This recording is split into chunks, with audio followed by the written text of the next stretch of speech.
Good afternoon, folks. It's been a couple of weeks since I've posted very much. I've got a little bit actually on the phone to send out, but I accidentally found myself with a part-time job working for a company called Parts Alliance, which I think I wrote in a blog post. I know I've written in the blog post, which I will link at the bottom here, several times about the importance of building a good working relationship with your local parts supplier. And over the years, I've gone to what was Partico and then Unipart and now Parts Alliance. I worked opposite them 25 years ago, and they've basically been, since I've been in Penryn, they've been my motor factors of choice. So yes, my mate who manages the branch, Tony, rang me up and said we're a little bit stuck. We really urgently need a driver to be able to come in and start ASP part-time, and it happened to be that this is quieter for me at this time of year than it would be normally, so my response was yes, of course, yeah, no problem. And it's really lovely. I mean, I have to admit that I've known the counterperson Will for those 25 years, and he's always been really brilliant to sort me out with stuff, and I've never had any complaint with the quality of the stuff, and I know that there are other motor factors out there which I'm not going to slag off to camera, but there are other motor factors out there who might match price, but they don't match quality. And with Parts Alliance, I've never had any issue with the quality of their stuff. And so anyway, so that's that. So that's why I haven't been up here quite so much. Jess is up here. Jess is virtually up here now all the time. Busy, and Jess has become a really good little fabricator. And obviously I don't think there's that many fabricators who've got a design, who've got a degree in, what's your degree in? Well, it's great. Product design. Engineering, whatever you want to call it. Yeah, well, Jess has got a degree in product engineering, in product design. And I think that a lot of us are quite good, but Jess actually, to see some of Jess's stuff and some of the repair panels and stuff which Jess is doing now, it's incredible. And I think in the long term, I think Jess is going to become a very talented classic car restorer, if he wants to, stroke fabricator. So yeah, at the moment Jess has got what looked like an immaculate Fiat Panda up here for a friend of ours, and it turns out to be slightly less immaculate than it perhaps could have been otherwise. Basically it's solid all apart from one area where a water pipe leaked, which I believe was the rear pipe for the rear wash pipe, wasn't it? Yeah, it was the rear washer pipe that just leaked and water got in between the seams. Yeah, the rear washer pipe leaked, and basically Jess has gone, how can a car look so immaculate, have such a, it's just one small area, well, one relatively large area, and it's rotted out. And he's going, but the car's immaculate, it's low miles, it's 42,000 miles, and I wouldn't have guessed it would have been that rotten. But then of course anybody who's ever dealt with classic cars knows that as soon as you start touching rot, I mean, I experienced it. At the moment I'm sitting on the bonnet of the MGB, and you can see the Morris Minor back there, and you can see the Fiat Panda behind the Morris Minor. I mean, I thought that this car is relatively rust-free. Well, it is relatively rust-free, but I've had to put a lot more metal in than I expected. So it's just one of those things, you know. You sort of, anybody who's ever worked with cars, and particularly old cars, knows that as soon as you start touching rust, you start going, oh my god. Right, I'm going to switch the camera off a second. I'm going to spin it round. We've got the MGB in. You can see the MGB here. This car I left up here last week because I've been using the Morris sort of as my daily driver, simply because A, it's very charming, and B, it's really, really cheap to run. The MGB is very nice, except it is about half the MPG of the Moggy. So MGB, great car, thirsty little sod. So yeah, you've got the MGB here, you've got the Morris Minor, my Morris Minor, you've got my BMW F650, there's a cover on it, so when it's grinding the sparks don't touch, if I'm working or if Jesse's working, the sparks don't touch the bike. With the Vitara I was working beside it, and the whole passenger side is speckled, the glass is speckled. I had to do a little bit of repair on the Morris Minor here the week before last because it was leaking into the back window. The Morris Minor is going to need new front and back windscreen rubbers this year at some point, so that's a little project. And it's all a bit damp because when I brought it in last night it was wet and it was horrible. And today's little job, which is sort of more of a fun little job, is to start taking back and to bring back some more of the paintwork, because the general consensus is if I can take the black off it, we can deal with the rust, we can then clear coat it, and that'll do fine. And I think I can brush clear coat, can't I? Yes. Yeah, I think you can get. so. I think you can get brush clear coat, so I can brush clear coat it, and then at some point we can get a resprayed in this lovely dark rich blue. But it's a quick. I'm sure. And whose car? I know I've met the guy. His car. Alid's car. I'm sure Alid won't mind. You can see that Jess is sensibly. I mean that piece of pipe is bar is probably stronger than the original car. Oh, for sure. We should just leave it in. Yeah, it would be fine. Yeah, I mean, when I did the Morris, I did the same thing, except my bar was somewhat thinner than that. But I welded it up. It's just to keep the gap between the A pillar and the B pillar the same, and hopefully it won't stop it twisting. I'm not going to go too much into this, but Jess is still in the. There's a lot of rust, but yeah, Well, I think it needed this, considering how much I had to cut out, including parts of the floor pad and the air post. Do you want to go on camera for a sec? Huh? There you go. Aye. That's Jess. That's my partner in grime up here. It is two separate things, but we do work together on some stuff. But you can see how immaculate this car is on the inside. You just wouldn't expect. I mean, this car is beautiful, and yet it's just rotten here. And it's not the best picture, but you can sort of see that, and you can see what Jess is doing here. They're fabricating this panel in, and he's spot welding it in. Much better welder than mine.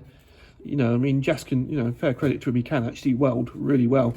And this panel's fabricated back through, and it's, you use, oh God, what is it? You use 1.2 mil, don't you? 1.2 mil, yeah. Yeah. Everything. Yeah, he uses 1.2 mil sheet metal, and I have to admit, he's sort of got me around to it. I still use occasionally 0.9 for doing fine body work, but 1.2 is generally thicker than anything on the car. In fact, it's probably thicker than, judging by the thickness of this, I think the thickness of this car is only matched by the thickness of the bodywork on the Vitara, which really doesn't say very much.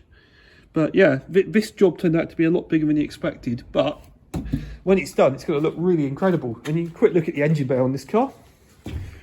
This car has got this beautiful, right, that's notice, but you can just see how unmucked around with. The spare wheel normally sits in there, which is a very Italian and French thing. I think Renault 4s and Renault 5s always had the wheel up at the front as well.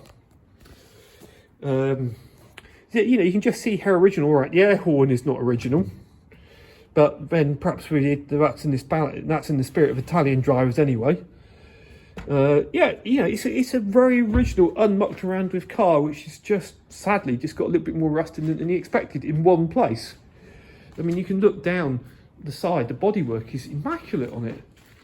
There's a very slight dent in that one, and because it's this blue colour, we can, or it can be touched up really well, because it's a flat colour. It's not like metallics, which are absolute shit to do. And it's, and I think the car, you said it's an ex-mobility car, which somebody had for many years, didn't you? Yeah. So it had hand controls. So it's your classic low mileage, always serviced, looked after car, which you know is going to be a bargain, used just enough to be reliable. I mean, my mum, unfortunately, you know, my mum's 80, and when my mum stops driving, she's got a Mark II Vauxhall, whatever it is, based on the Suzuki Wagon-R. And her car's going to be an absolute bargain for someone, because I think she does less miles in a year than I do driving up to see her and back again. So, yeah. And we finally, Jess messaged me because we had snow down this week. Look at this. This is probably the best thing in the workshop now. We've got the wood burner fitted, and this has transformed the workshop. Jess sent us a picture up on Tuesday going, look at this, Thursday. What a difference, because it was really bitter up here, and this thing gives out some heat. And we're both joking, we're naturally now graduating to working in this area as close as we can. Like, you can see where the Morris is, so I'm going to be working on the front of the Morris here. And you can see that even though it's much warmer than it was today, the ambient temperature is much warmer here. So yeah, it's just lovely. Anyway, so that's me. Oh yeah, there's one other thing. My lovely friend Jill put on Facebook Marketplace on, I think Penryn sort of a local free group, that said there was this jacket for free, picking it up. And I've known Jill for about 20 years, and I have to admit, I'm as pleased as punch with this jacket. It's here we go. It's a shell service jacket, waterproof, windproof, and and a neighbour gave it to us, saying, does anybody to find it to a good home? I think it's very much in keeping with being up here now, and I think it's become my sort of good jacket for knocking around in the cars, because it fits in with the whole Classicaraddict stuff, and it also fits in with, alright, I'm driving an MG, and this one's got it's got a technical partner of Scuderia Ferrari, but you know, it's definitely a petrol head's jacket. So yeah, thanks Jill for that. That's really brilliant. Anyway, that's about it. I will do a little bit of an update to show you a little bit more when I've done the bonnet. I think today's aim is if I can take the bonnet back along that line, maybe. It's just going to be a question of just working, because you're working with thinners, and the thinners are dissolving, or sorry, evaporating. As you're working, your fingers get really cold, and I tried doing this a few weeks ago, and it was a lot colder up here, and basically I just gave up after a while because I just froze. So yeah, today's just a little bit, and I've got some thinners from, I'm allowed to mention this company, as I've done when Lidl's had the tools in a few weeks ago, which I think I did the angle grinder review, which will be linked below. Yeah, I got a couple of thinners. I think it was $2.99 for a litres of thinners, so I thought, well, I get a couple of litres, it's enough to give the job a bloody good go. Alright, that's about that. Cheers. Hi, my lunatic friend here has just been out surfing, so he's now sitting beside the fire with a cup of tea, going, bloody hell, why did I do that? The surf was massive. I went down earlier on and went, you've got no chance. For the south coast, it was big surf. And I'll put a picture in which I took earlier on, going, Christ, it was bloody blowy. Anyway, all I've got is the thinners, and I've sort of run out of rags now. But we're actually quite impressed with the quality of the paintwork underneath here, and we think it's gonna. Yeah, in general feeling is I've worked pretty hard. I've done the bonnet. I've got to get some rubbing compound and polish it back off, and we're even just some thinners and some fresh rags. I've done partly up the roof. Somebody, when they put the black on, somebody did actually put an undercoat on it. I thought they just sprayed the black straight on top, but they haven't. So that means that it's good, but it's also a pain in the ass, because it just means I've got so much more to take off. But she's willing to get there. And I've done the grill as well. I don't think Jess saw me having done some of the grill. But yeah, I think she's going to look really lovely in this colour. I love the being black, but I think, I think that she's going to end up being really very, very good. And at some point I will actually get her resprayed properly, but with the body being, until I get around to it, it's going to be fine. Because she's had 3 replacement wings, this wing is a fiberglass wing which I got from my mate's mate Gordon, who's got a load of Morris Minor, who's got a load of Morris Minor parts not far from here, and he gave me that wing cheap when I realised I needed one, because the wing which we've got somewhere knocking around was shot, and that's when I had to weld up the inside of that panel. And the 2 rear wings, replacement wings, they're the wrong shape, because early Morris Minor wings, which hopefully I'll get hold of some at some point, have got a bigger cutout on them. But they're wings, and they're solid, and they're good, and they haven't. I mean, all we've had is a coat of black paint on it. So yeah, I'm gonna have to get the paint. We've just Morris Minors originally had the wheels were body coloured. And I think they changed when they got to, I think with the Morris Minor 1000, which was introduced in what, 1960? 62 or something, wasn't it, Jess? Sorry? When was the Morris 1000, the 1100 Morris 1000 introduced? Series 5. 57 is the 948. Yes, it's 57 Series 3. Yeah. 59 is the Mini, which is Series 4 Morris Minor. And I think, was it 61 or 62? 62 maybe? I think so.